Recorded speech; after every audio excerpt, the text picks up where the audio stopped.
તો આજે આપણી સામે જે સ્ત્રોત છે એ ગુજરાતના એક ખાસ જિલ્લા ભાવનગર પર કેન્દ્રિત છે. હા, ભાવનગર. અને જેમ જેમ હું આ માહિતીમાંથી પસાર થઈ રહ્યો હતો મને લાગ્યું કે આ માત્ર સ્થળોની યાદી નથી પણ એક આખી વિચારધારાની સફર છે. બરાબર. એક તરફ એક પહાડ છે જે ત્યાગ અને તપસ્યાની વાત કરે છે, તો બીજી તરફ દરિયા કિનારે એક એવું સ્થાન છે જ્યાં શ્રદ્ધાનો એકદમ કાચો અને લોકપ્રિય રંગ જોવા મળે છે. બહુ સરસ રીતે તમે આખી વાતનો સાર કહી દીધો. આ સ્ત્રોતો આપણને ભાવનગરની ઓળખના અલગ અલગ પાસાઓ દેખાડે છે. ક્યાંક સેવાનો મહિમા છે તો ક્યાંક શિક્ષણ દ્વારા સમાજ બદલવાનો પ્રયોગ છે. ચોક્કસ. અહીં શ્રદ્ધા કોઈ એક ચોકઠામાં બંધાયેલી નથી, ખબર છે?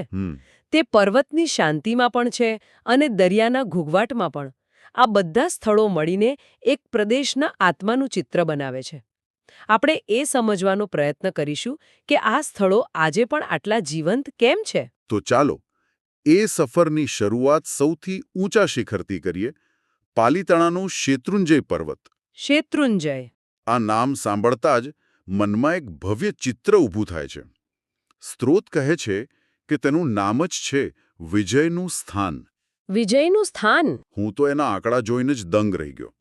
સમુદ્ર સપાટીથી લગભગ 7,288 ફૂટની ઊંચાઈ. બહુ ઊંચાઈ કહેવાય. અને એના પર હજારોની સંખ્યામાં જૈન મંદિરો. હજારો? હું તો કલ્પના જ કરી રહ્યો છું કે 7,288 ફૂટની ઊંચાઈએ જ્યાં શ્વાસ લેવો પણ મુશ્કેલ હોય ત્યાં હજારો મંદિરોનું નિર્માણ કરવું એ કેવી અદમ્ય શ્રદ્ધા અને કારીગરીનું પ્રતીક હશે. મગજ કામ કરતું બંધ થઈ જાય. તમારી વાત સાચી છે. અને આ માત્ર શ્રદ્ધાનો જ વિષય નથી પણ એક ઐતિહાસિક વારસાનો પણ છે. આ પર્વતની પવિત્રતાનું મૂળ કારણ એ છે કે અહીં જૈન ધર્મના પ્રથમ તીર્થંકર ભગવાન ઋષભદેવે પોતાનો પ્રથમ ઉપદેશ આપ્યો હતો. પ્રથમ તીર્થંકર? હા, 24 તીર્થંકરોમાંથી સૌથી પહેલા. તેમના ઉપદેશે જ આ સ્થળને પવિત્રતાનો પાયો પૂરો પાડ્યો. એ ઘટના પછી આ પર્વત માત્ર એક ભૌગોલિક શિખર ન રહેતા એક આધ્યાત્મિક કેન્દ્ર બની ગયો. પણ મને એક સવાલ થાય છે, આટલા બધા મંદિરો, શું તે કોઈ એક રાજાએ કે એક સમયે બનાવ્યા હતા? ના. અહીંયા જ આ સ્થળની વિશિષ્ટતા છુપાયેલી છે. આપણા સ્ત્રોતો એ તરફ ઇશારો કરે છે કે આ મંદિરોનું નિર્માણ કોઈ એક સમયમાં નથી થયું. તે લગભગ 900 વર્ષના લાંબા ગાળામાં. 900 વર્ષ? હા, 900 વર્ષ. અલગ અલગ પેઢીઓ દ્વારા, શ્રેષ્ઠીઓ દ્વારા અને સામાન્ય શ્રદ્ધાળુઓ દ્વારા બંધાયા છે.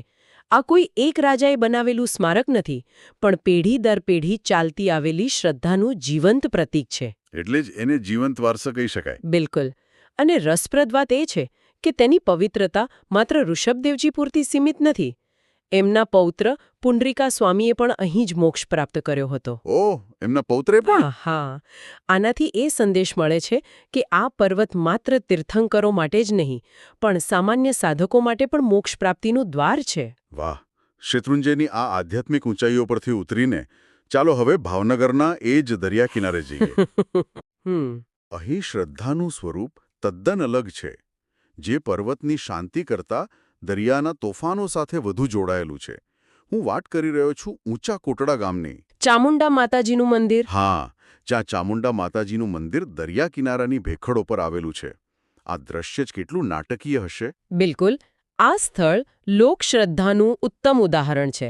અને આપણી પાસે જે માહિતી છે તેમાં એક ખૂબ જ રસપ્રદ માન્યતાનો ઉલ્લેખ છે. કઈ માન્યતા? કહેવાય છે કે વર્ષો પહેલા માતાજીના પ્રતીક સમા ખાંડિયા અને ત્રિશૂલ એ 15 દિવસ ચોટીલા અને 15 દિવસ ઊંચા કોટડા રહેતા હતા. ઓહો, એટલે બે શક્તિપીઠો વચ્ચે સીધો સંબંધ? હા, આ માન્યતા બે અલગ અલગ શક્તિપીઠો વચ્ચેના ઊંડા સંબંધને દર્શાવે છે.